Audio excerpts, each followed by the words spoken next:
Bonjour tout le monde, je m'appelle Simon Bilodeau, courtier hypothécaire à Vancouver et dans la Colombie-Britannique. Et aujourd'hui, on va parler des changements qui ont été faits dans le dernier budget de la Colombie-Britannique.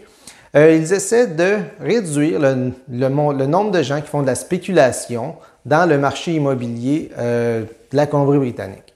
Donc, pour ce faire, ce qu'ils font, c'est qu'ils vont attaquer ce qu'on appelle les house flippers. Donc, les gens qui achètent des propriétés et les revendent en moins de 2 ans. Donc, il y a des gens qui le font pour le profit, mais il y a aussi des circonstances des fois pour les gens pourquoi ils pourraient le faire. Je vais revenir avec ces gens-là. Si vous êtes parmi ceux qui achètent des maisons, les rénovez et les revendez, normalement, vous faites ça, essayez de faire ça en dedans de 6 mois. Donc, si vous le faites en 6 mois, vous allez payer 20% de vos profits directement au gouvernement. C'est comme ça qu'ils vont essayer de décourager les gens de le faire.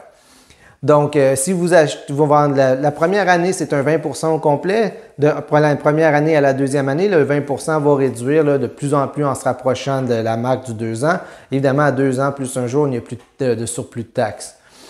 Si par contre, il y a des exemptions, si vous achetez une propriété que vous voulez redévelopper, disons en 2 ou 3, vous achetez une maison, vous faites des triplex dessus, ça, vous allez avoir une exemption.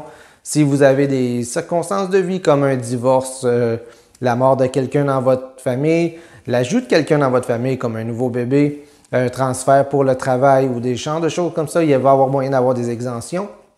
Évidemment, le tout va commencer le 1er janvier 2025.